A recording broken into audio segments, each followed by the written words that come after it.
Querida, bom dia, que a graça e a paz de Jesus esteja com seu coração. É muito bom estarmos juntos na presença do Senhor Jesus, que Ele continue abençoando os nossos corações, a nossa alma, o nosso ser, e que em tudo possamos juntos darmos ao Senhor, que é digno de todo louvor, a glória para tudo ou sempre.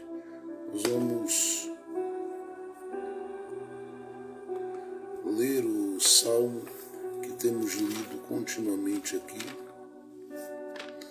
salmo de número 147, salmo de número 147, verso 14.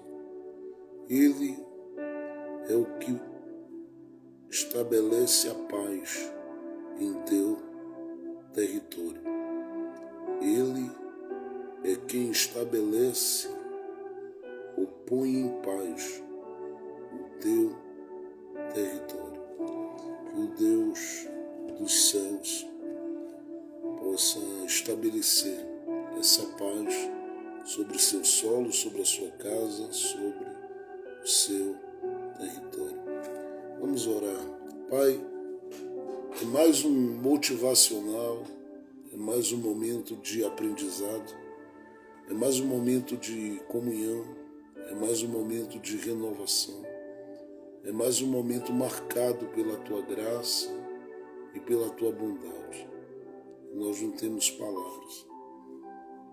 O Senhor até aqui tem cuidado de cada um de nós e nos proporcionado a oportunidade de crescermos no aprendizado, no entendimento da Tua palavra. Que Tu continues nos ajudando.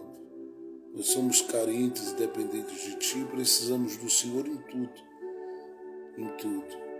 Estenda as Tuas mãos sobre as nossas vidas, estenda a Tua mão sobre a saúde de cada um de nós, estende as Tuas mãos sobre as nossas casas, os nossos lares, estende as Tuas mãos sobre os nossos ambientes de trabalho e nos faz, Pai, vivermos como igreja e família debaixo desse cuidado, dessa proteção e também da Tua provisão, que carecemos e precisamos sempre de vermos o Senhor agindo, principalmente, Senhor, quando o nosso coração traça metas, planos e naquele período, naquele dia, naquela data, naquele mês, não se atingiu aquilo que se tem como meta.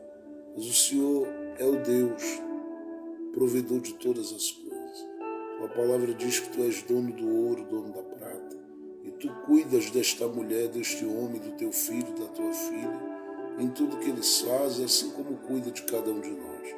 Continua cuidando, continua agindo e fazendo grandes milagres, porque Tu tens realmente manifesto a Tua fidelidade e bondade para com o Teu povo. E nós só temos a Te agradecer em tudo e por tudo. Sim, só temos a Te agradecer em tudo e por tudo. Em tudo quando dá certo, em tudo quando algo parece não ter dado certo. Queremos Te agradecer por todas as coisas. Fica conosco, esteja conosco. E como eu li hoje, nesse Salmo 147, que o Senhor estabeleça a paz sobre a casa, a paz sobre o território, e que o Senhor guie os nossos passos, os nossos caminhos. Sejamos sempre hoje, em todo o tempo da nossa vida, muitíssimo abençoados, muitíssimo tocados e para a Tua glória possamos desfrutar de todo o bem do Senhor. É isso que eu Te peço, é isso que eu Te agradeço, é isso que eu Te louvo, no nome de Cristo Jesus, para a glória de Jesus. Amém, amém e amém, Jesus. Gente, bom dia. Estamos juntos mais uma vez. Sejam todos bem-vindos. Sabem que são amados por mim e, acima de tudo, amados pelo Senhor. E que Ele continue em todo o tempo da sua vida manifestando esse amor, te sustentando de pé. Porque se você amanheceu, foi Ele. Se você tem tido força para trabalhar, é Ele. Se você tem conquistado, é Ele. Se você tem sonhado e algumas coisas ainda não chegaram, mas tem sonhado, esperado, é Ele que tem te dado força para esperar. Então, ao Senhor Jesus somente todo louvor, toda glória, porque Ele é digno de verdade de receber toda a nossa adoração. A Ele a nossa admiração, a Ele, por Ele a nossa paixão, nosso fervor, nosso amor a Jesus. Ele que é tudo e está acima de tudo. Muito mais do que qualquer pessoa, muito mais do que qualquer homem, muito mais do que qualquer time, muito mais do que qualquer político, muito mais do que qualquer pessoa, e inclusive aquelas que são as mais preciosas para o nosso coração, que são membros da nossa casa, da nossa família, porque a gente faria e faz qualquer esforço na oração, no jejum, na consagração. O Senhor está acima de tudo e de todos. E Ele disse: aquele que amar qualquer pessoa mais do que a mim, esse não está sendo visto e considerado como digno do Senhor e, portanto, não se vê considerado como digno do Rei. E é claro que Jesus não estava dizendo para que você não considerasse as pessoas nem a família, não. Mas sempre que tivesse a oportunidade de mostrar quem era a prioridade na sua vida, sempre priorizasse o Senhor, porque uma vez que você prioriza o Senhor, você mostra o quanto você ama as pessoas, até porque é Ele quem cuida de você e quem cuida delas. Então, colocar Jesus no centro, à frente, em primeiro lugar, é sempre o que nós devemos fazer como homens e mulheres que amamos ao Senhor. Mas, sem mais delongas, como dizem os pregadores colegas, vamos meditar na palavra. Vamos meditar na palavra de Deus e crescermos a partir dela para a glória de Jesus, tá bom? Volte a olhar comigo, muito carinho aí,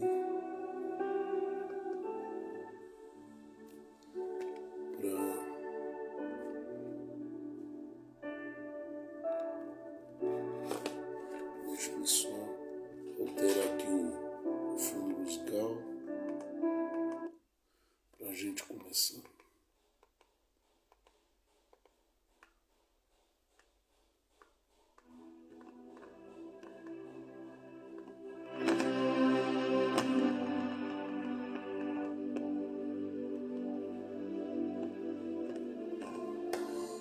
Glória a Jesus. Deus abençoe pastor Gilvan, pastor Eliane, toda a família. Deus abençoe irmão Souza, irmã Fernanda.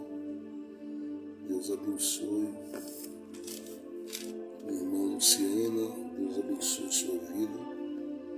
E todos nós, o Senhor nos abençoe em tudo, em todas as coisas, em todo o tempo, para a glória do nome bendito de Jesus. Abra a sua Bíblia comigo, por favor.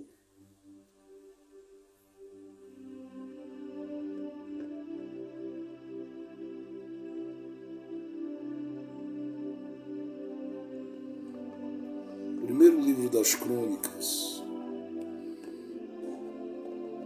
Deus abençoe a todos. Primeiro livro das Crônicas.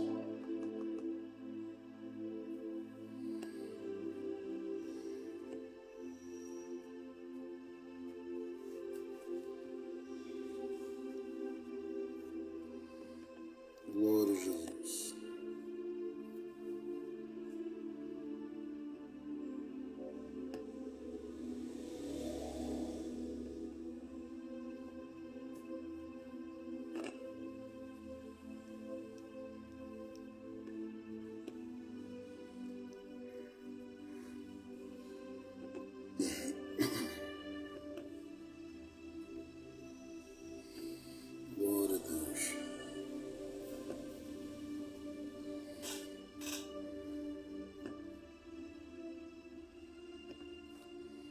Primeiro livro das Crônicas, eu quero ler um texto e eu sei que em outro momento que eu falei aqui, graças a Deus o Espírito Santo sempre tem me lembrado que nós temos pregado aqui para vocês constantemente. E eu sei que eu falei em outro momento, com base nesse capítulo de número 13, 15, 16 do livro das Crônicas, dando uma ênfase sobre a arca e dando uma ênfase no tabernáculo de Davi.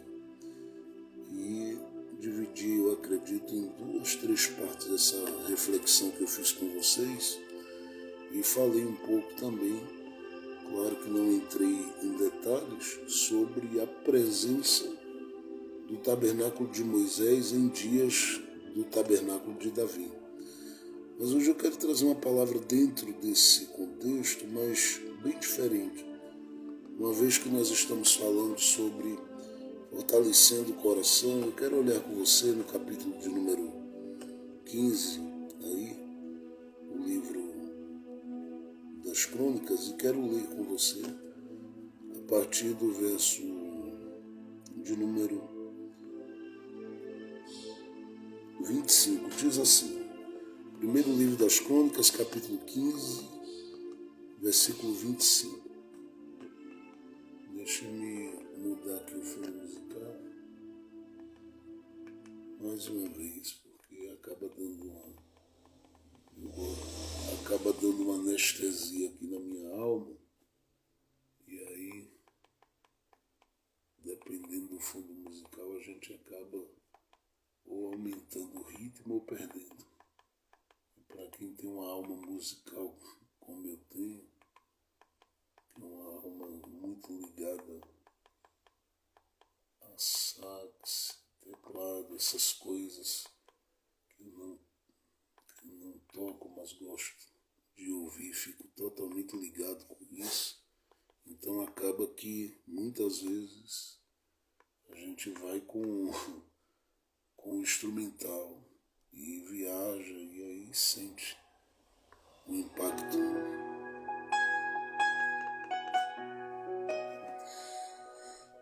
Mas vamos lá, vou tentar ficar ligado aqui. Pronto. Deus abençoe a Luciana, bom dia. Deus abençoe a irmã Wanda, irmã Paula, Deus abençoe a irmã Gisele, Deus abençoe.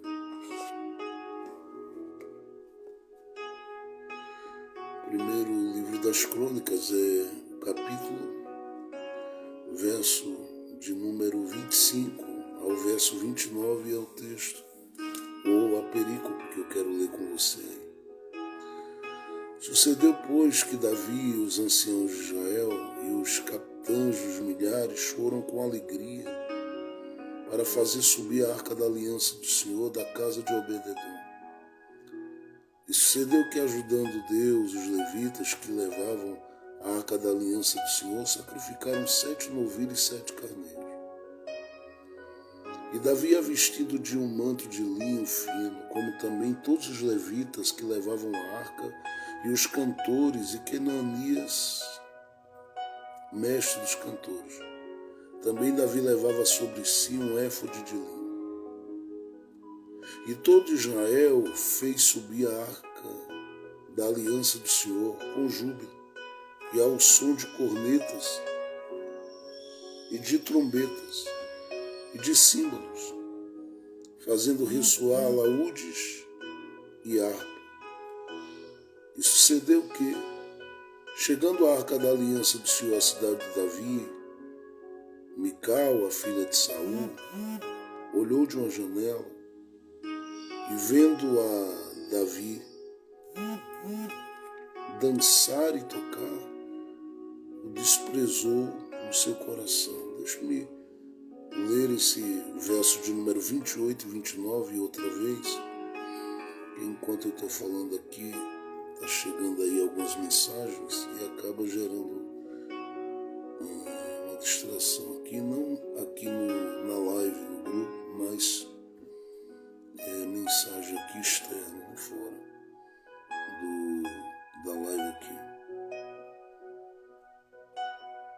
Verso 28 e 29 eu vou ler de novo. E todo Israel fez subir a arca da aliança do Senhor com júbilo, e ao som de cornetas e de trombetas e de símbolos, fazendo ressoar alaúdes e harpas. E sucedeu que, chegando à arca da aliança do Senhor à cidade de Davi, Mical, a filha de Saul, olhou de uma janela e, vendo a Davi dançar e tocar, o desprezou no seu coração. Para quem está chegando aí, eu falei aqui anteriormente, porque quando você me ouve ler um texto como esse, você diz: pastor, eu lhe ouvi pregar sobre esse texto aqui em outra live, que eu fiz um apanhado aqui com vocês do capítulo 13, 15 e 16. E falei, sobre dando uma ênfase com relação à Arca da Aliança. Falei sobre o tabernáculo de Davi, dando uma ênfase também nesse tabernáculo e focando também na presença do santuário de Moisés, ou do tabernáculo de Moisés, nos dias em que o tabernáculo de Davi está de pé. E falei sobre a importância desse santuário nesse tempo, ainda que não entrei em detalhes, porque é uma mensagem e um estudo muito longo e profundo, uma vez que o tabernáculo de Davi é um tabernáculo novo, e esse tabernáculo ele representa uma nova geração. E a complexidade que se dá é onde adorar, uma vez que esse tabernáculo é novo e o antigo ainda está de pé. E detalhe, que esse tabernáculo novo de Davi, ele é o tabernáculo que traz a arca para si. Quando o de Moisés, onde a arca ficava, ela já não estava mais lá. Lógico, foi colocada no tabernáculo de Davi. Então, o que ficou são coisas que faziam parte de todo um processo da entrada do sacerdote no Santíssimo Lugar, porque ele passava pelo pátio, o lugar santo, Santo dos Santos, até chegar onde estava a arca. A questão era que quem ia entrar lá já não entraria com o mesmo motivo, ou pelo mesmo motivo, ou com a mesma motivação que se entrava nos dias de Arão e de Moisés, porque se entrava sabendo que o encontro era com a arca. Então a arca sai dali e a pergunta que fica é: o que a gente faz agora no santuário se a presença de Deus, que é o símbolo mais forte dentro dele, ela não está? E aí Deus vai ensinar uma geração que é enviada por Davi para ir para aquele tabernáculo lá. Que agora essa presença, que é uma realidade no tabernáculo de Davi, ela também tem que ser considerada não só como uma presença simbolizada ou manifesta simbolicamente, mas com uma presença carregada, sentida, percebida por nós. Até porque quem está levando essa arca para lá é alguém que a Bíblia diz que uma vez que foi ungido, ele recebeu de Deus a alegria de ter o Espírito Santo se apoderando dele. Porque quando Davi foi ungido na casa do Pai, em 1 Samuel capítulo 16, a Bíblia diz que o Espírito Santo se apoderou dele. E isso passou a ser uma realidade na sua vida, em tudo que ele fez. Até nos dias que ele se sentiu fraco, ele gritou. Ou nos dias que ele pecou, ele gritou: não tira de mim o teu Espírito Santo. Porque ele estava ali. O que não era tão comum. Você sabe que até no dia que Moisés seguiu a orientação do seu sogro e ele viveu aquela experiência de partilhar daquilo que havia recebido de Deus com um grupo de pessoas. A Bíblia diz que o Senhor tirou do espírito de Moisés e do espírito que estava em Moisés, da porção que Deus havia lhe dado, para compartilhar com aqueles demais. Você vai olhar para o Antigo Testamento e vai perceber que tem homens que ficaram com a boca aberta esperando o Espírito Santo vir. E ele vinha sobre, tomava a boca deles, revelava-os. E depois esse efeito, esse impacto cessava. E esses homens aguardavam um outro momento em que eles viveriam alguma coisa gloriosa com o Espírito de Deus. E isso desde Gênesis capítulo 6 foi assim. O Senhor disse, não pactuará mais o meu espírito com o homem. Algumas traduções trazem contender, mas não era. O sentido é esse de pactuar, de participar, de cooperar, de estar presente e de insistir com Ele quanto àquilo que é a vontade de Deus. Ele disse, o meu Espírito Santo não estará mais assim com o homem. Então, no Antigo Testamento ele vem sobre profetas, alguns instrumentos de Deus ali, mas é só para um momento. Sansão, inclusive, era cheio para ações incríveis de Deus na sua vida. E depois esse Espírito Santo, ele simplesmente não ficava. Ele vinha sobre o indivíduo, potencializando seus dons, sua capacidade. Davi vive uma coisa diferente de todo mundo e talvez por isso ele se transformou no maior rei da história de Israel. Porque apesar do pecado cometido por ele, o pecado que ele cometeu, fica claro que Deus o via e o viu como homem segundo seu coração. E Deus não deixou de amá-lo e não deixou de trabalhar com ele, de agir por meio dele. Eu penso que houve até cânticos que se tornaram bem mais aprofundados do que outros que Davi escreveu, uma vez que ele viveu essa experiência, não que a queda dê apoio para coisas profundas de Deus na existência humana.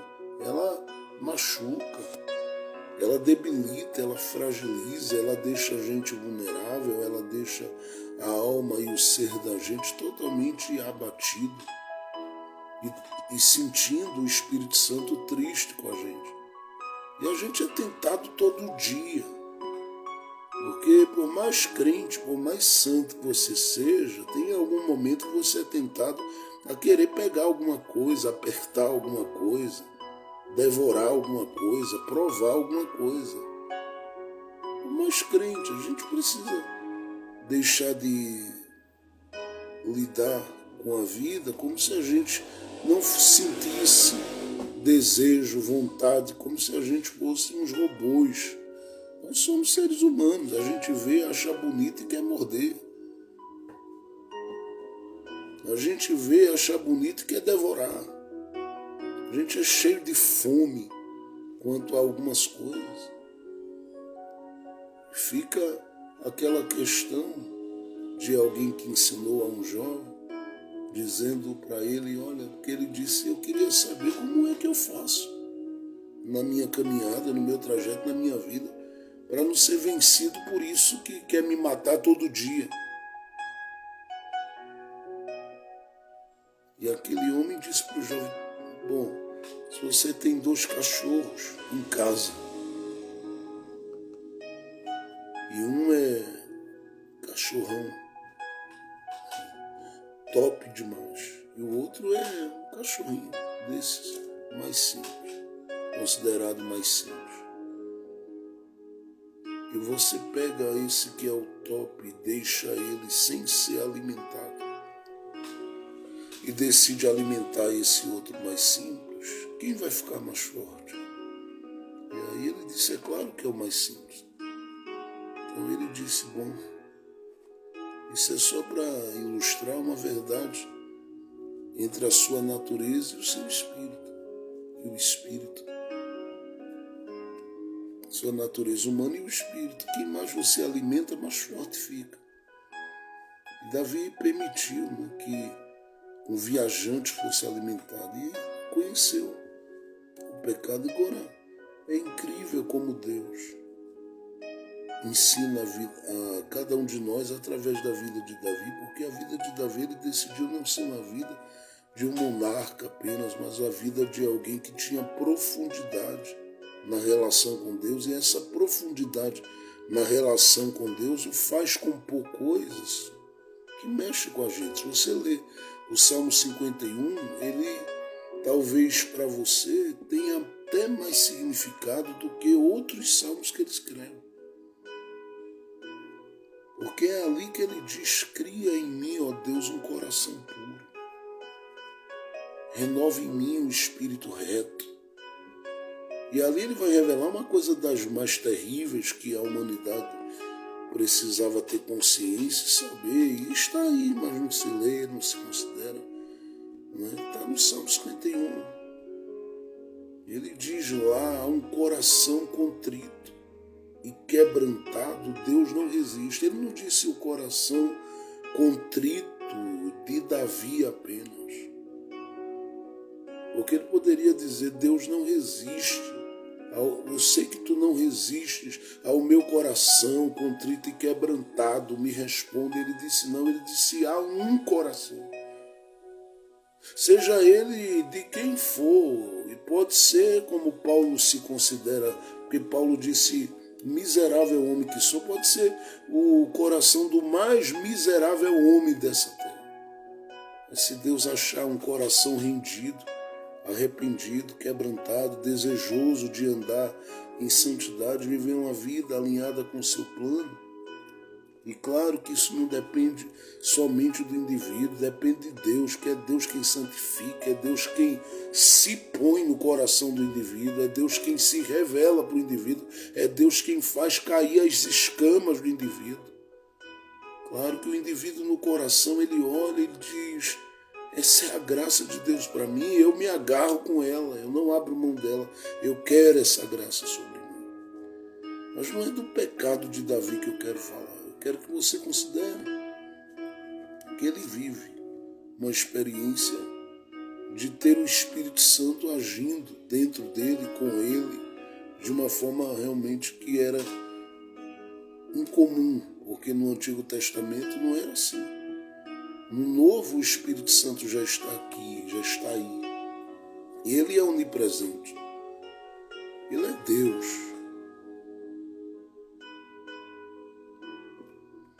E é uma pessoa. E ele está presente. Você pode senti-lo e eu também. Porque por meio de Jesus, ele nos foi dado. A Bíblia fala: o Espírito Santo que vocês receberam.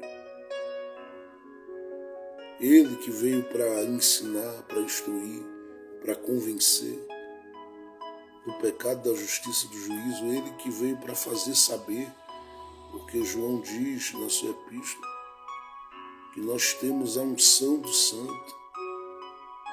E sabemos tudo, porque Jesus disse que o Espírito Santo nos ensinaria tudo sobre Ele, tudo sobre o Pai, tudo que tinha a ver com o céu. Essa fé é Ele que trabalha, essa vontade de estar junto de Jesus é Ele que trabalha, esse desejo de buscar a Deus é Ele que trabalha, esse desejo de ser tocado por Deus de uma forma incomum é Ele quem trabalha, é o Espírito do Senhor que trabalha em nós. E esse Espírito Santo está na vida de Davi. E entre o capítulo de número 13 e o capítulo 15, ele está bem presente, conscientizando Davi da importância de não reinar sem a presença de Deus. Saul, eu já disse para vocês em outro momento, reinou e não considerou como importante a arca de Deus. Não considerou como importante. A arca está presente no seu reino e deixou ela lá. acredita-se que ela passa muito tempo longe do coração e do centro do coração do povo. E quando Davi assume, Davi diz: eu vou buscar essa arca. Davi foi. Ele enfrentou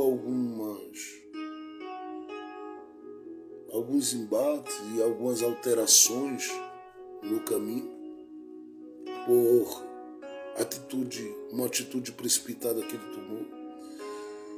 Viveu a experiência de contemplar uma tragédia acontecendo com o obreiro dele que morreu. Ficou durante 3 meses parado por causa dessa tragédia. Questionou como a arca de Deus viria e decidiu fazer o que era para ser feito. Então os sacerdotes passaram a se responsabilizar, como sempre Deus havia estabelecido, com essa arca. E o tempo dessa arca vir é chegado. E ela tem um endereço. O endereço é o tabernáculo de Davi. O endereço é o tabernáculo de Davi. Nesse dia que a arca está vindo para esse tabernáculo, sentimentos são manifestos. Uma alegria incomum toma conta das pessoas. E essa volta da arca, percebe-se pela narrativa bíblica que ela promove 3 coisas ali. No meio daquele grupo que vem com Davi. E no meio das pessoas que ali estão. Primeiro, ela promove uma unidade. A alegria não é a alegria de um, ela é a alegria de todos, porque a arca está voltando. Segundo, olhando para o livro de 1 Crônicas aí, no capítulo 15, verso 25 a 29, nós percebemos que ela promove um desejo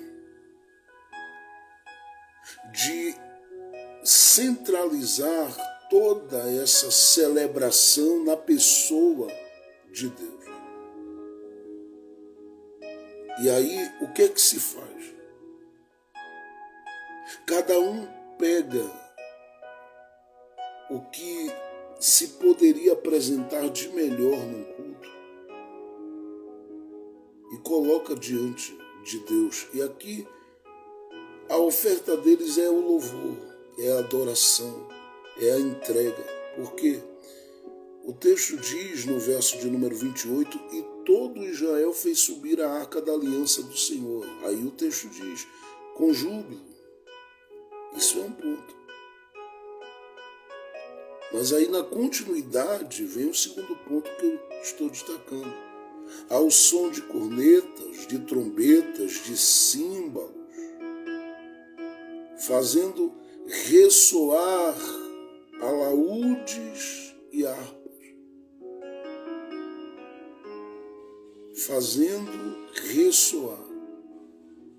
Eles decidem apresentar diante de Deus essa adoração, e eu digo, está centralizada unicamente nele, porque tudo isto é por causa do regresso, da volta da arca, que é o símbolo mais forte da presença de Deus no Antigo Testamento. Aquele caixote de madeira revestido de ouro. Que alguns, inclusive, alegam estar com ele guardado. Outros, ao longo da história e de alguns anos para cá, teve um que disse, eu localizei aqui. Outro chegou a dizer que ela estava aonde se conhece, né, como o Gólgota, o lugar da caveira, onde o Cristo, segundo se crê ali, foi crucificado. E o indivíduo diz que achou bem lá embaixo.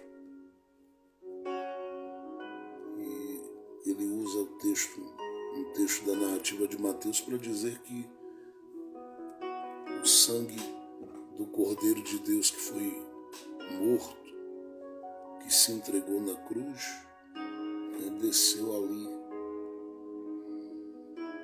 Isso tudo, a maior parte dos arqueólogos, tudo dizem que é somente história. E são coisas impactantes, mas ela ainda é um grande mistério, essa arca. Há quem diga que ela está realmente ainda guardada, isso porque nos dias de Jeremias, dos profetas, havia um costume realmente de quando a cidade era invadida por um grupo de pessoas, eles darem um jeito de passarem de mão em mão essa arca por esconderijos específicos. E acredita-se que essa arca, ela de alguma forma, ela está bem guardada, alguns dizem abaixo da mesquita, enfim. Mas ela é um símbolo importante, muito forte. No Antigo Testamento, ela é esse símbolo muito forte. E é por isso que todo o povo está centralizado em Deus, porque entende que essa arca ela é o símbolo da presença de Deus. Ela que era do santuário de Moisés, passou um período na casa de Abinadab, de Obed-edom também.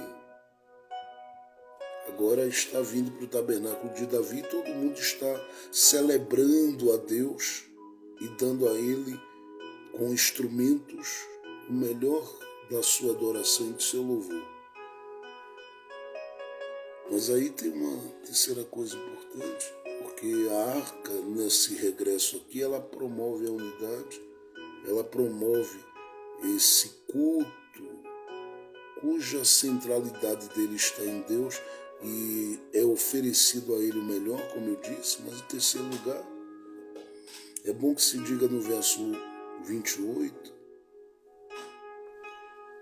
com base no verso de número 27 e 28, o que está apresentado aí. E Davi ia vestido de um manto de linho fino, como também todos os levitas que levavam a arca. Essa arca, esse regresso da arca promove uma nivelação das classes ou uma igualdade entre as classes. É bom levar isso em consideração, porque eu sei que quando a gente fala dos levitas, a gente está pensando aqui naqueles que foram destacados para deles ser extraído e separado os homens que Deus queria usar no sacerdócio. Mas aqui a gente leva em consideração que a gente tem Davi como rei. O texto dizendo que ele está vestido de uma forma. E a Bíblia diz que também os levitas. Mas aí não para. No verso 27 diz, e os cantores, e Quenanias, mestre dos cantores, todos eles estão envolvidos em um padrão, em uma proposta, mostrando que diante de Deus não há o rei ou o sacerdote. Há aquele que é o que decide adorá-lo em espírito e em verdade. E diante de Deus há essa igualdade. Deus olha e diz, pode ser grande ou pequeno, se está diante dele, é um adorador que Deus identifica. Então, diante de um quadro desse, onde tudo que a arca está gerando é tudo tão bonito, porque tem a ver com essas coisas que eu falei, a gente olha para o texto e diz, pronto, pode fechar a Bíblia e está tudo em paz. Porque eu já descobri que a presença de Deus gera essas três coisas. E isso seria bom se eu pudesse concluir a reflexão e a mensagem aqui. Mas eu não posso, porque diante desse quadro descrito e apresentado com base no regresso da arca, o versículo 29, alguém decidiu atrelar e ligar a todo esse contexto de unidade, de celebração e de igualdade. E colocou assim, no verso 29, e sucedeu que, apesar de tudo isso que o Jefferson falou aí, de forma simples e prática, aconteceu uma coisinha. Sucedeu que, chegando à arca da aliança do Senhor, a cidade de Davi. E aí a gente precisa levar em consideração isso. Porque a pergunta que se faz é: o que deveria acontecer se a arca chegou? Todo mundo diria uma manifestação profunda de alegria. Ah, se a arca chegou, é sinal de que a presença de Deus chegou. E se a presença de Deus chegou, ela tem que gerar sinais. Ela gera sinais. Ela promove mudanças, transformações. Vidas são salvas. A gente iria aí, inclusive com base no entendimento que a gente tem já no Novo Testamento, nós iríamos dizendo: se a presença chegou, isso acontece. Se a presença chegou, isso aqui acontece. Porque a presença de Deus gera realmente tudo isto.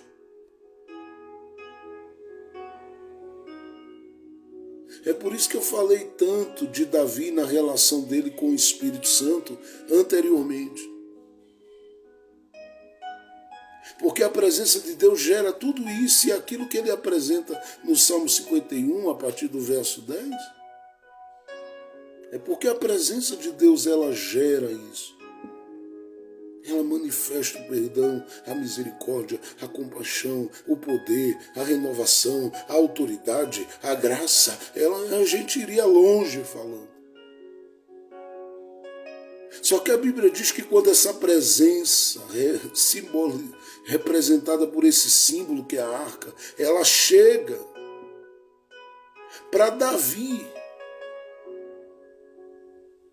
tudo que havia se feito real no trajeto, unidade, centralidade de Deus na adoração, igualdade, reconhecimento de que diante de Deus não tem grande nem pequeno, essa coisa toda que vai acontecendo na mente, na visão, no coração de quem está envolvido nisso aqui, é colocado de lado.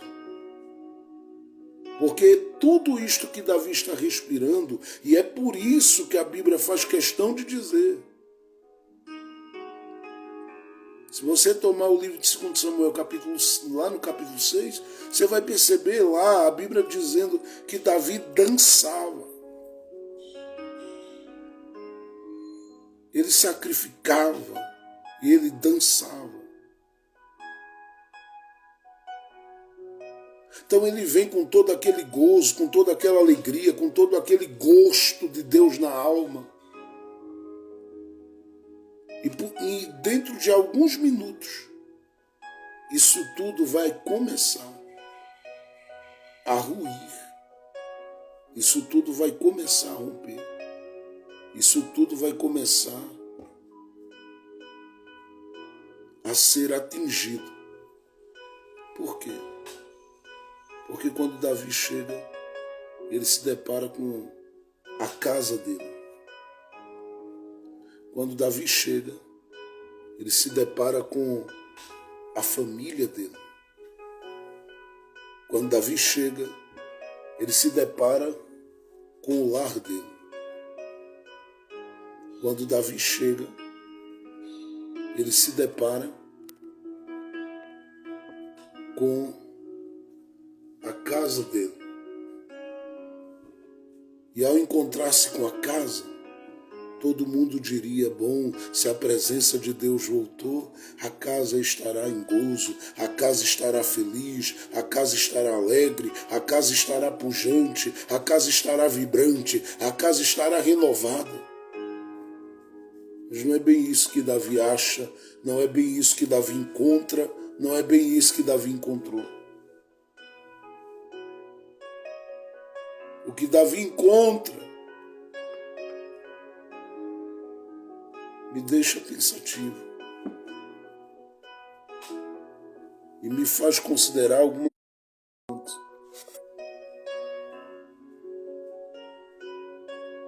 Porque se a gente não tiver aqui o coração fortalecido, tudo desmorona da noite para o dia. Eu não sei se você já viveu algum tipo de experiência dessa, de você sentir que Deus encheu a alma, o ser, o coração, a mente, a vida com a sua glória, com a sua presença, com tudo. Você diz, eu senti a glória de Deus hoje ali.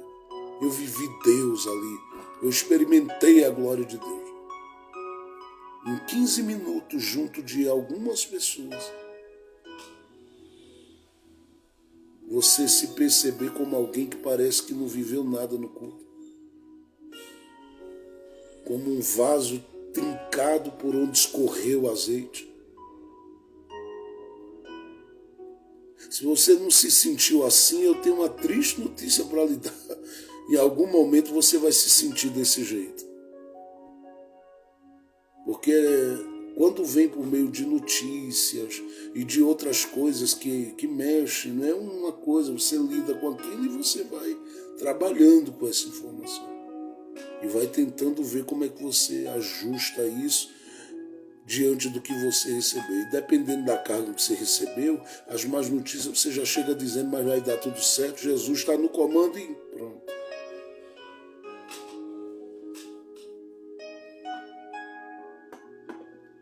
Mas dependendo de com quem você lida, dependendo de quem são as pessoas com as quais você lida, nesse dia desse impacto da presença, você pode se sentir extremamente debilitado espiritualmente, porque isso aqui pode quebrar suas pernas, pode quebrar toda a sua resistência, sua força.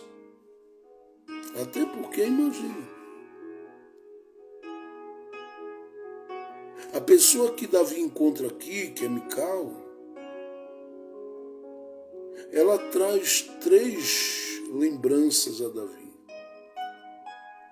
A primeira, de que ele não chegou ao lugar que chegou apenas pelo esforço dele,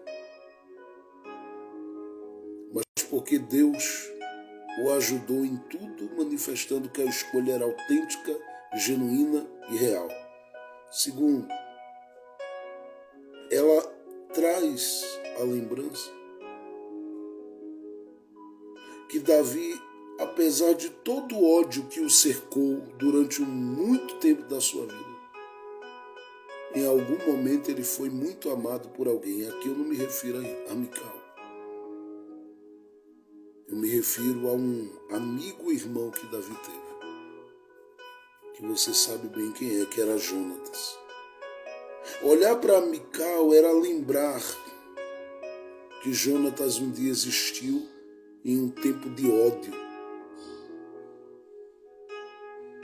que veio contra Davi. E ele foi para Davi ali uma sombra de Deus em dia de ódio, em tempos de raiva, de ira, de fúria e de ódio que ele viveu.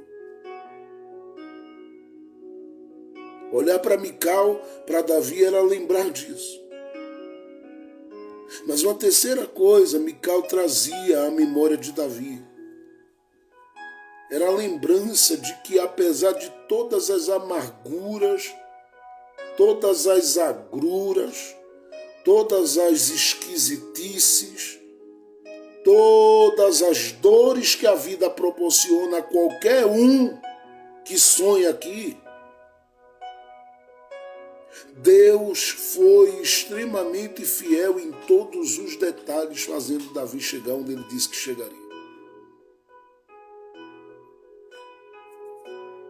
por que eu estou dizendo isso? Porque se você tomar o primeiro livro do profeta Samuel, no capítulo 19, essa Mical, Davi teve que deixar um pouquinho para trás.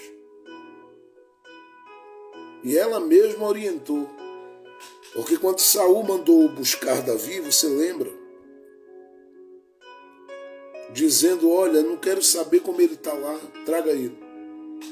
E era para matá-lo. A Bíblia diz que Mical chegou junto dos homens e disse, olha, diga ao rei que ele não vai hoje, que ele está bem doente.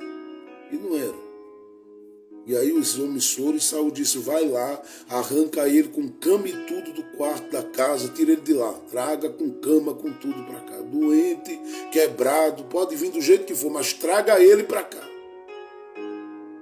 Nesse interim, a Bíblia diz que Mical, ela mandou que, ela foi e colocou ali uma estátua naquela cama. Ela colocou uma estátua naquela cama. E disse a Davi, ó, eu não posso fazer muito, mas eu posso abrir uma janela.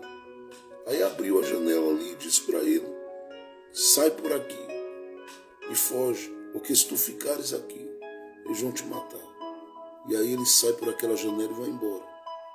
E quando os homens chegam, o que tem ali é uma estátua. Saul ficou revoltado, irado. Davi, olhar para Mical era lembrar desses momentos. Os momentos que Deus foi tão fiel que salvou ele das mãos de um rei sem precisar de muita coisa, apenas uma janela. Ele saiu, fugiu, sim, foi ao encontro do profeta Samuel e foi parar em Naiote, a terra dos profetas, dos canais de Deus. E ali a Bíblia diz que Saul chegou a persegui-lo e foi desarmado diante de Davi e de Samuel. Porque o Senhor pegou Saul ali e encheu Saul da sua glória. E Saul, que chegou com raiva, com ódio, a partir daquele momento ali, se desarmou de tudo aquilo e saiu glorificando a Deus.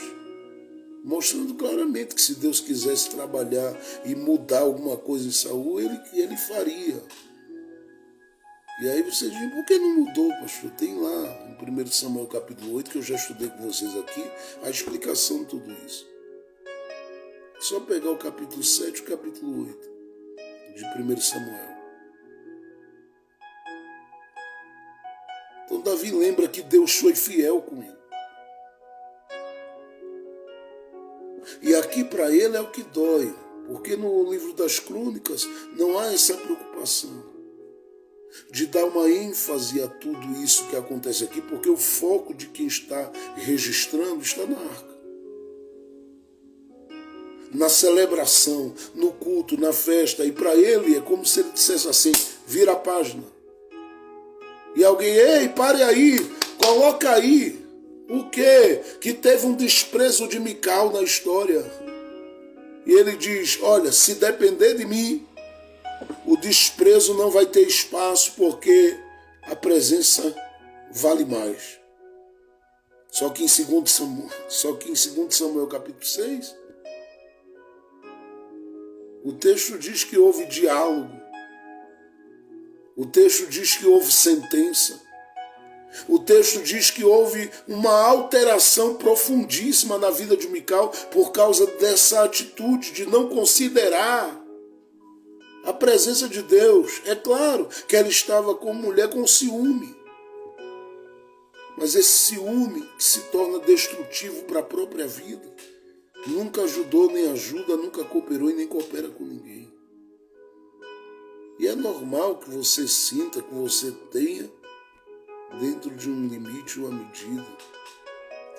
Apesar de que tem gente que vai provocar determinadas situações porque não gosta de paz, porque tem gente que é amante da guerra, amante do inferno, amante do problema, amante da desgraça. Tem gente que gosta da desgraça mesmo.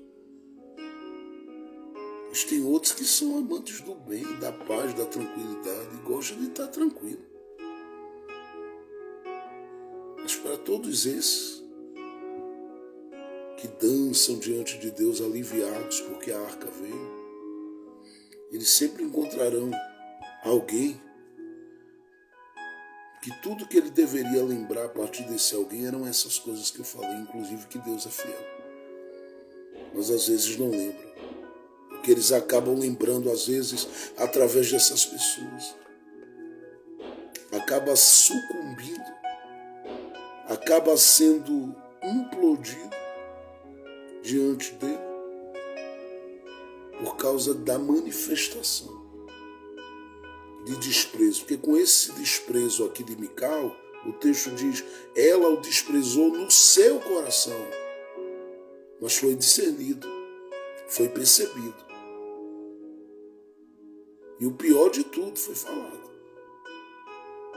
Então, quando esse desprezo é manifesto e é percebido no olhar, no semblante,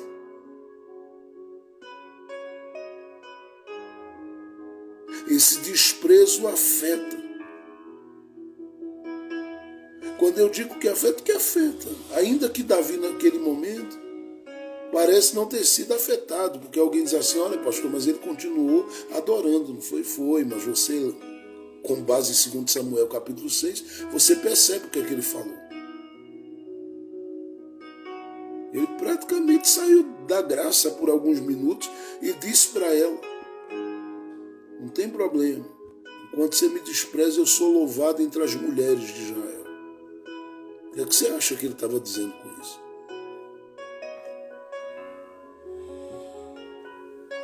Ele diz para ela, olha, tu sabes que Deus me escolheu e não escolheu o teu pai. O que é que você acha que ele estava dizendo com isso?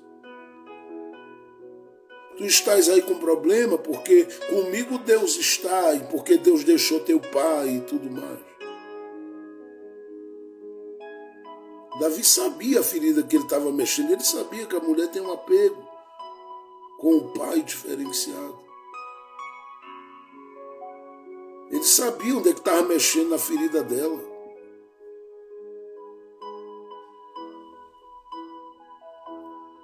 Ele devolve com palavras e com atitude na mesma moeda. Pegue o texto e leia como eu li mais de 200 vezes. E vá ver o texto dando uma ênfase à história de Mical daí para frente. Se encerra dizendo e ela não teve filhos.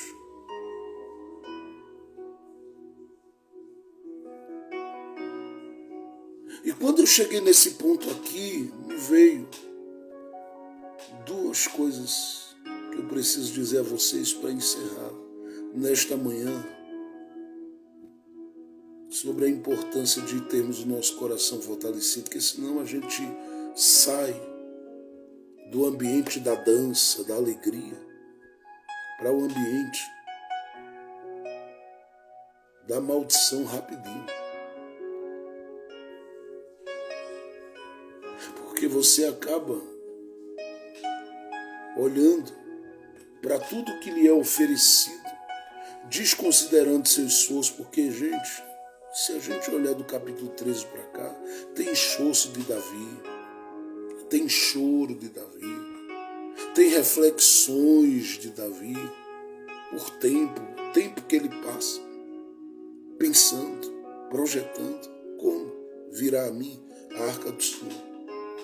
E tudo isso está sendo desconsiderado.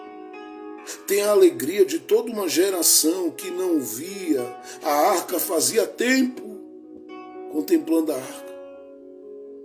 E tudo isso é um capítulo rasgado para Mical. Porque a única coisa que Mical enxerga é o que ela quer enxergar. Então, do jeito que você aqui pode olhar para Davi e mexer com ele, você também pode mexer com Mical e aqui entra. Porque aqui você está tratando de uma casa, tratando de uma família, tratando de um lar. E é muito bom que se considere que o coração tem que estar muito fortalecido para poder você lidar com essa situação onde o desprezo é uma realidade.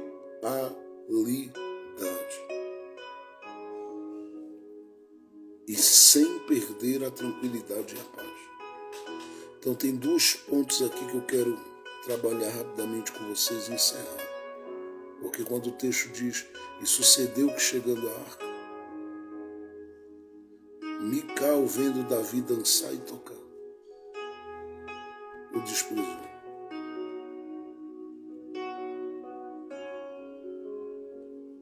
Se você olhar para o capítulo de número 16, versículo 1 e 2, diz assim: trouxeram, pois, a arca de Deus e a puseram no meio da tenda que Davi lhe tinha armado, e ofereceram holocaustos e sacrifícios pacíficos perante Deus. Aí diz assim, verso 2, marque isso na sua Bíblia. E acabando Davi de oferecer os holocaustos e sacrifícios pacíficos. Isso aqui é muito sério. Abençoou o povo em nome do Senhor e repartiu a todos em Israel, tanto homens como mulheres, a cada um pão, um pedaço de carne, um frasco de vinho. Davi deu uma olhada e disse: Mical, tu estás com ciúme, mas não vou deixar de pegar firme com você. Porque você é mulher e eu sou homem.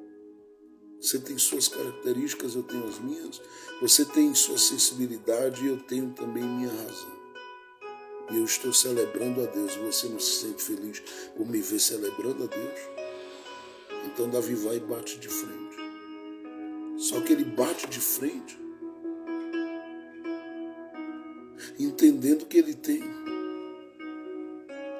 que seguir e não ficar ali cercando Mical e lidando com aquela coisa da pressão da parte de Mical e respondendo essa pressão com mais pressão. Não. Às vezes a gente é tentado e muitas vezes somos movidos para lidar com o veneno que nos dão, dando do mesmo veneno. Eu lembro de uma vizinha que não gostava da outra, que mandou preparar lá uma caixa, colocou uma coisinha dentro e mandou embrulhar com papel de presente. Mandou para a vizinha. Quando chegou lá, a vizinha disse: olha, um presente que mandaram para você. O que foi que mandou? Ela disse: abra primeiro. E aí, quando ela foi abrir, tinha estrume dentro daquela caixa.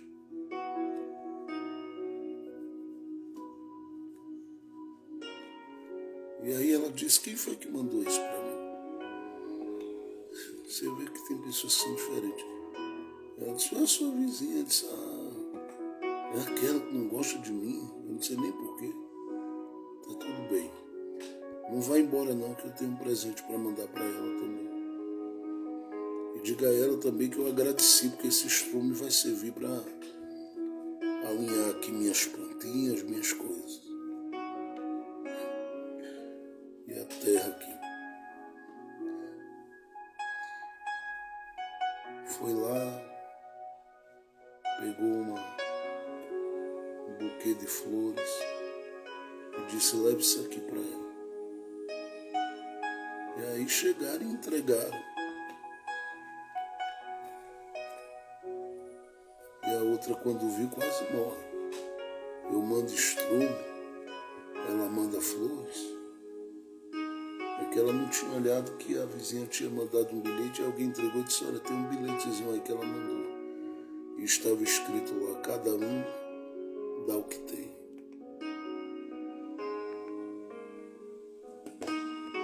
Não cede à pressão. Então leve em consideração 2 coisas. Primeiro, o momento.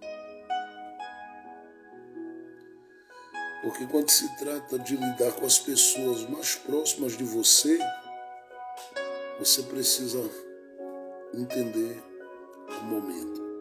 Porque senão você cai na cilada que Davi por alguns minutos caiu. Considere o momento. Faça uma leitura do que essas pessoas têm vivido. Não se sinta mal, mas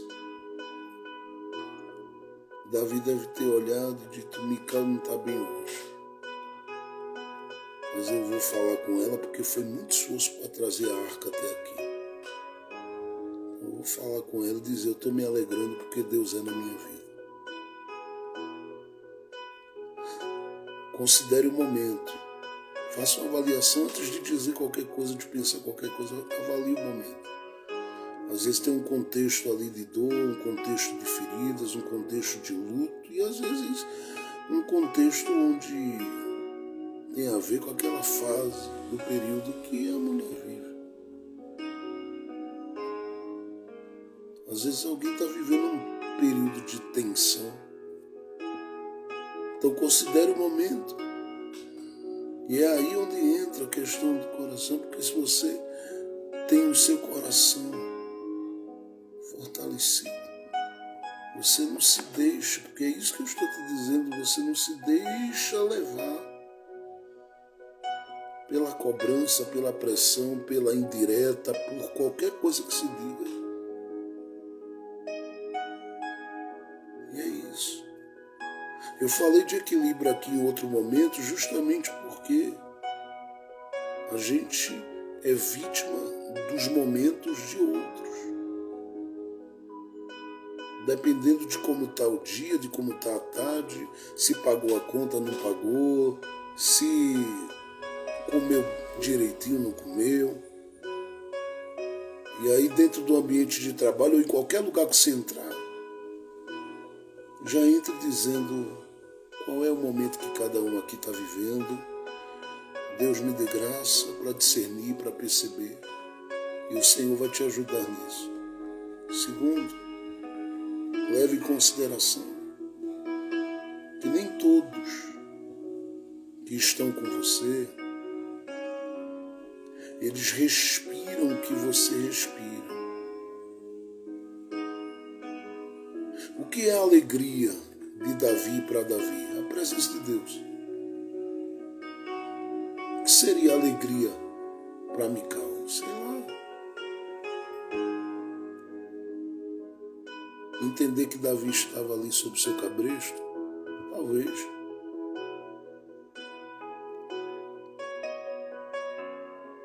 São prioridades, planos, pensamentos diferentes. E isso é muito difícil.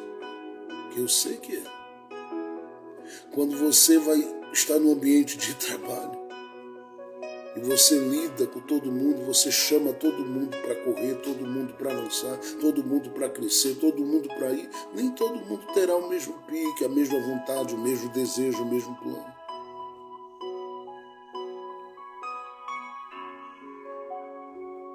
Alguém já disse: você quer saber se as pessoas que estão com você de verdade? Dê responsabilidades a ela. Você é obreiro, é líder de igreja, você quer saber se alguém está? Não é quem chegou da noite para o dia, mas espera um tempinho e começa a envolvê-la naquilo que se diz responsabilidade. Não apenas no citar o nome, no aparecer, no honrar citando o nome, apresentar com louvores, não. Responsabilidade. Você vai ver com 2 semanas essas pessoas correndo, sumindo, desaparecendo. Não responde, não fala. É simples. Elas não estão comprometidas com Jesus, não estão comprometidas com Ele, elas estão comprometidas com outras coisas.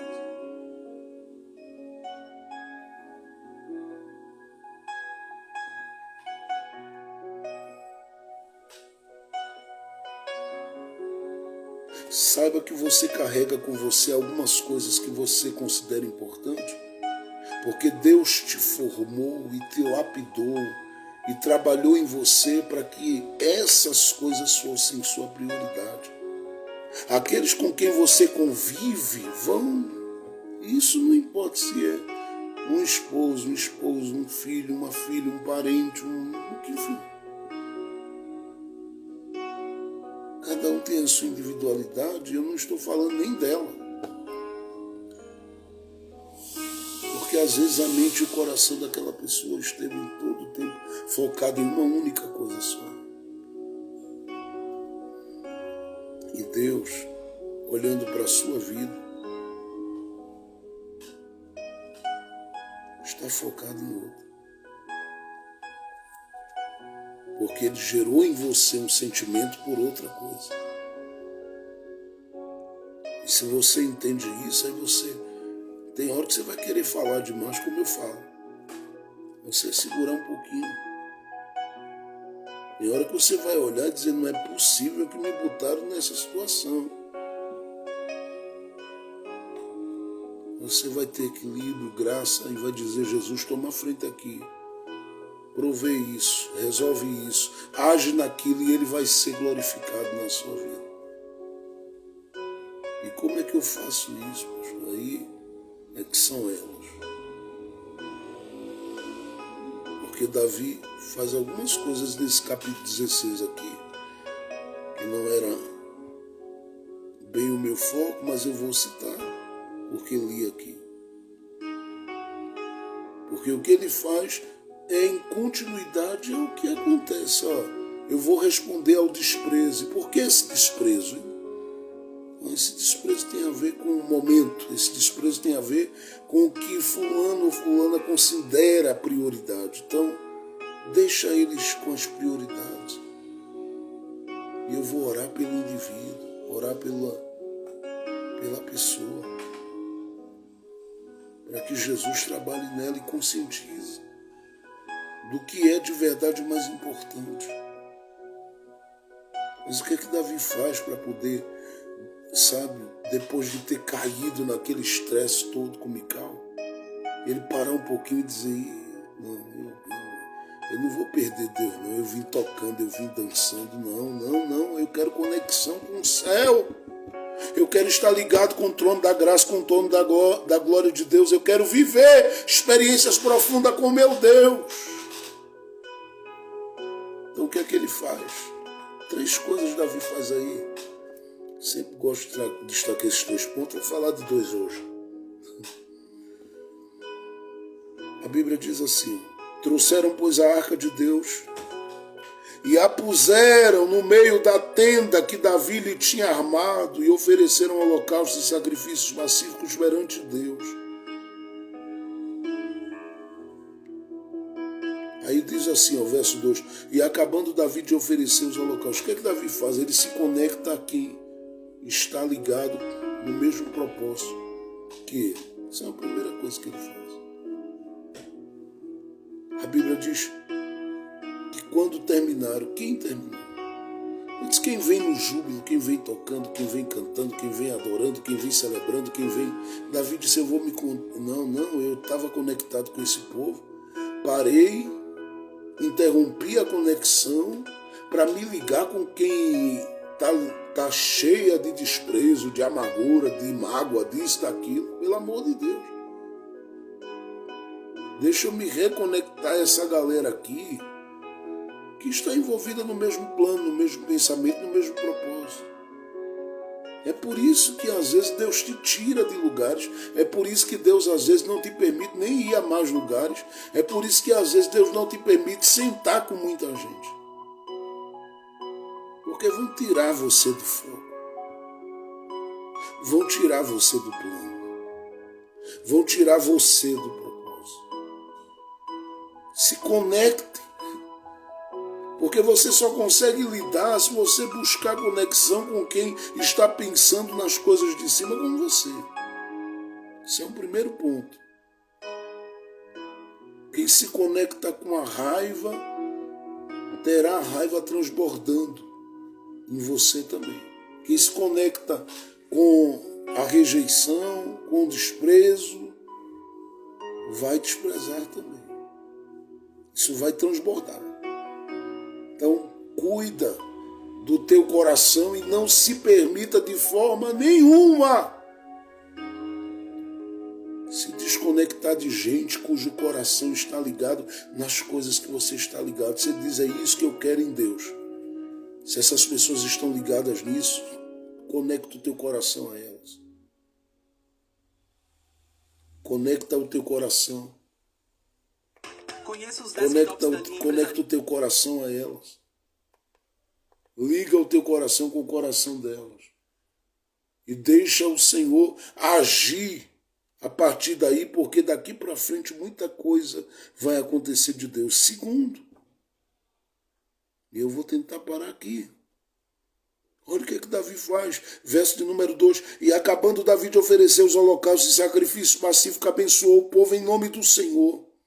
E repartiu a todos em Israel, tanto a homens como mulheres, a cada um pão, um pedaço de carne, um frasco de vinho. O que Davi está fazendo aqui, em segundo lugar? E o que ele nos ensina com tudo isso? Para a nossa vida diária. O que ele nos ensina é que a gente pode transformar desprezo em bênção e em banquete.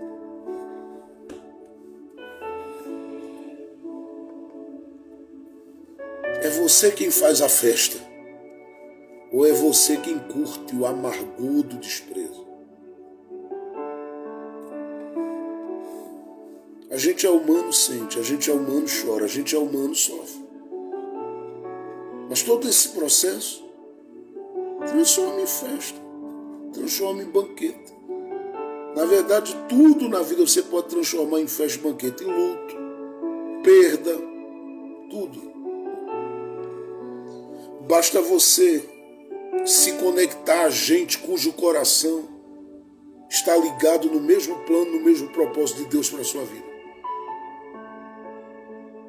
Tudo ao seu redor, aquilo que fizeram, aquilo que disseram, o que realizaram, o que geraram, o que, sabe, tudo. Você pega tudo isso e diz, isso vai virar uma boa limonada. É alguém dizendo, a vida te dá um limão, você faz uma limonada. Você transforma isso em banquete, transforma isso em festa, transforma isso em gozo, transforma isso em cântico, transforma isso em alegria.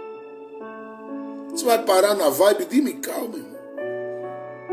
Vai sentar ali perto da janela e ficar tentando convencer Mical de que ficar com aquela amargura não dá. Não, faz a tua festa. Faz a tua festa. Eu defendo sempre os dois filhos da parábola do filho pródigo, mas hoje deixa eu fazer uma defesa aqui do filho pródigo que saiu, porque o irmão teve uma dificuldade grande quando ele veio do campo, que chegou, e aí ele percebeu a festa lá e tudo, e não quis entrar. Não quis entrar. Aí o pai saiu, tratou com ele, tudo a gente conhece. A gente nunca se pergunta, como ficou o filho pródigo lá dentro da festa, sabendo que, porque não tenha dúvida, cadê meu irmão, cadê meu irmão? Ele pergunta, cadê meu irmão, cadê meu irmão? Não tenha dúvida disso. Cadê meu irmão, cadê meu irmão, cadê meu irmão? Aí você diz, não pastor, mas é uma parábola.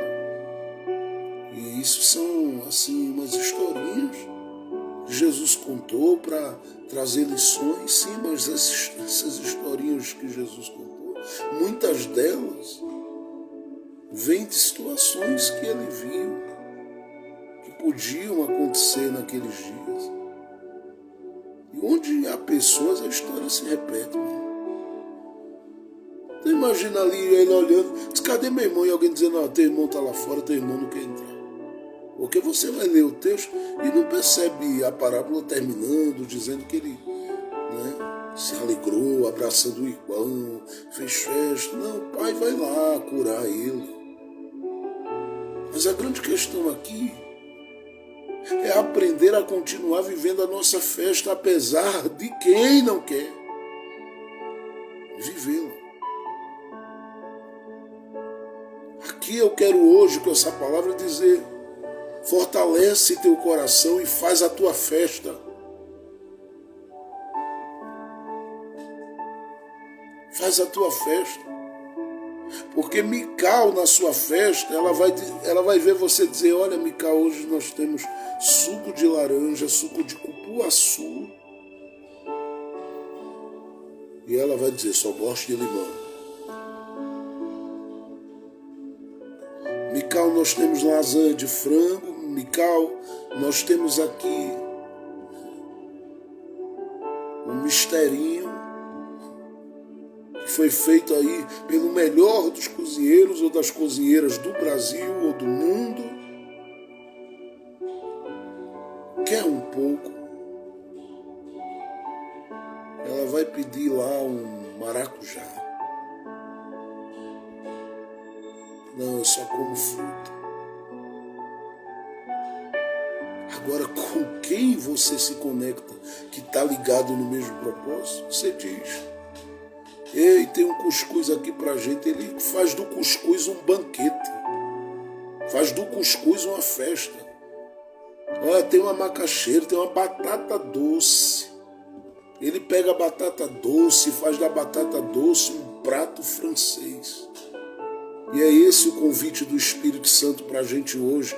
Fortalece o teu coração e faz a tua festa. Vive, sorri, não vai ficar vivendo uma vida como um poço de amargura, um poço de tristeza, um poço de agonia. Quando alguém quiser trazer alguma coisa para te colocar naquele canto triste, chorando, levanta a tua cabeça, bate a tua poeira e, como dizia antigamente um sambista chamado Noite Ilustrada, levanta a poeira e dá a volta por cima.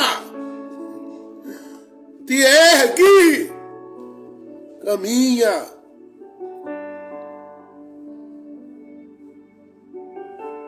Vai, faz a tua festa. Aproveita teu tempo, sorri, vai celebrar, faz teu banquete. E Mical, deixa Mical na mão de Deus, deixa os outros na mão de Deus, ora por eles, mas segue com a tua festa, faz teu sacrifício, louva a Deus, adora a Deus, anda com Deus, serve a Deus. Vive a tua vida e faz a tua festa, vai curtir tua vida, vai se alegrar. Aproveita, porque Deus tem te dado tempo em que você ainda está de pé, ainda está podendo erguer suas mãos, bater o pé no chão. Aproveita! Vive a tua vida. Tem coisas que custou tanto tempo para você ficar em paz. Você já chorou tantas noites, tantos dias, tantas madrugadas da sua vida. E agora Deus te dá a oportunidade de sorrir. Sorria! Celebre, festeje. Come o que dá para comer, mas come bem, come com gosto. Claro que considerando as recomendações da nutricionista e do seu médico, dependendo da idade e do tempo. Mas faz a tua festa. Faz tua festa. Davi olhou e disse assim: gente, vem para cá. E o pessoal: e como é que tá Mical? Mical não está muito bem hoje não, mas a festa continua. Tem vinho aqui, ó. Tem pão aqui, tem carne aqui. Alguém dizendo: mas Davi, como é que se faz isso? Eu disse: meu filho, você precisa aprender a continuar a sua festa independente das pessoas. E com isso você não está deixando ninguém para trás. Você está apenas fazendo o que é necessário ser feito. Porque se você for curtir a amargura de alguém, com a amargura que você está curtindo, você ficará amargurado. Você nunca ajudará um amargurado ficando amargurado com ele. Faça festa! Tem uma palavra que o apóstolo Paulo disse a Timóteo que me chama a atenção. Até eu já preguei algum momento aqui, acredito, para vocês. Paulo diz: olha, eu estou indo a Roma. Eu sei que tem uma medicina muito boa aí. Eu estou com alguém doente aqui. Eu podia levar comigo para ser atendido e tratado aí. Aqui eu dei os devidos cuidados a alguém, mas aí ele diz assim: a Trófimo eu deixei em Mileto, doente. Eu deixei, Paulo diz. Era um apóstolo Paulo. O que Paulo entendeu que a gente não entende? Bom, talvez Paulo tenha entendido que Deus não queria que ele aquele que estava doente fosse com ele para Roma, até porque Paulo sabia qual seria o fim da trajetória e da jornada dele ministerialmente falando em Roma. Mas ele diz, eu deixei. Dá um tempo e faz a tua festa. Respira a glória de Deus, vive. Pastor, você está dizendo para ir? Não, estou dizendo para você viver, porque você bem, cantando bem, orando bem, vivendo bem, você pode ser uma bênção para outros que estão em amargura ou em processos. Faz a tua festa. Se não dá para virar naquela churrascaria, assa o pedaço do bife em casa, mas faz tua festa. Te alegra. Faz teu suco de laranja hoje. Faz tua festa. Chorasse até aqui, sofresse até aqui, passasse tanta coisa até aqui. Está na hora de celebrar um pouquinho. Vive o que Deus tem para você. Usufrui do teu canto, usufrui da tua cama, usufrui da tua casa, usufrui dessa alegria de Deus em ti. Aproveita, respira. Transforma esse ambiente em um ambiente de louvor, este ambiente em um ambiente de glória. Transforma esse ambiente em um ambiente de adoração. Transforma esse ambiente em um ambiente de alegria, de música boa, de qualidade. Faz deste ambiente uma festa. Porque Deus está te chamando para viver. E a vida passa rápido, então vive. Vive porque o Senhor está deixando você viver para viver. Vive. Bate teu pé, dá uma saída, sai desse negócio. Quer ficar no marasmo, na depressão, na angústia, na pressão o tempo todo, sai daí. Paulo estava dentro de uma prisão, escreveu aos Filipenses dizendo, olha, vocês crentes aí, alegrem-se, e outra vez vos digo, alegrem-se. Regozijai-vos no Senhor, outra vez vos digo, regozijai-vos. Ele disse, façam festa. Não pare a festa por nada, porque uma hora a alegria da sua festa vai contagiar quem está amargurado, quem está abatido, debilitado, porque na sua festa você tem condição de orar. Então ora por ele, mas faz a tua festa. Vai lá, compra uma roupa nova, vai lá. Compra uma coisa boa para você, vai lá. Sorri, celebra, festeja. Porque o Senhor é o Deus dos vivos e não dos mortos. Que esta palavra fique no seu coração e que nenhum desprezo nem amargura pare a sua festa e a sua alegria. Porque o tempo é de cantar e você vai. Deus vai completar e concluir as vitórias dele na sua vida, mas faça a sua alegria acontecer. Deus é fiel na sua vida. Querido Deus e Pai de nosso Senhor e Salvador Jesus Cristo, nós te louvamos com todo o nosso coração, pela tua fidelidade, bondade, pelo teu amor e a tua graça. Muito obrigado pelas tuas ações e pelas tuas palavras. Até aqui tu tens nos ajudado e nós louvamos o teu nome por estares conosco. Fica com o nosso coração em todo o tempo, guiando, guardando as nossas vidas. Nos auxilia, nos abençoa, nos sustenta. Nós somos teus, tu és nosso, nós te amamos muito. E te agradecemos porque é o Senhor quem nos dá a oportunidade de viver alegrias em tempos de desprezo. E eu não tenho dúvida que hoje muita gente vai transformar a mesa em banquete, porque não vai deixar a tristeza lançada pelas investidas do maligno prevalecer. Porque o Senhor nos chamou para a paz, para a alegria, para o gozo, para a vitória em Jesus Cristo. E Ele ressuscitou, Ele está vivo. Não nos deixe viver como se Jesus ainda estivesse na cruz, sangrando. Como aquelas mulheres estavam diante da cruz chorando. Não, Jesus está vivo. Nos ajude a vivermos uma vida cristã alegre, celebrativa, honrando o teu nome, mas sendo felizes, Senhor. nos enche do Espírito Santo, nos enche de gozo, nos enche de alegria, nos enche de força, fortalece o nosso coração para que a festa continue, apesar de tudo e de todas as coisas que já sofremos. Nos ajude a viver, porque muitos dos que desprezaram, muitos que fizeram mal estão na sua janela. Ajude-nos a continuar a nossa dança, a nossa festa, a nossa celebração, o nosso tempo de alegria na Tua presença. Que seja assim, Senhor, para a Tua glória e o Teu louvor, no nome de Jesus Cristo. Amém, amém e amém. Deus abençoe a todos. Uma ótima tarde debaixo do cuidado de Jesus. Que o Senhor te proteja, te guarde e que Ele prospere seu caminho e a sua caminhada hoje e sempre. Que você seja sempre fortalecido por Ele, que Ele te tome sempre pela mão e te guie na direção de tudo que Ele tem para você. Faça a sua festa, porque a vitória dele na sua vida será grande. Amanhã pela manhã estamos de volta e à noite também, para a glória de Deus, no nome de Jesus. Deus abençoe a missionária Fátima Costa, irmã Luciana, Deus abençoe irmã Fernanda, Deus abençoe irmã Rosana, Deus abençoe aí a irmã Wanda, Deus abençoe a todos, a irmã Claudinice, Deus abençoe pastor Gilvan, pastor Eliane, todos que estiveram conosco aí, uma tarde de paz e faça festa, celebre a vida, Jesus está contigo. Deus te abençoe. A paz do Senhor Jesus!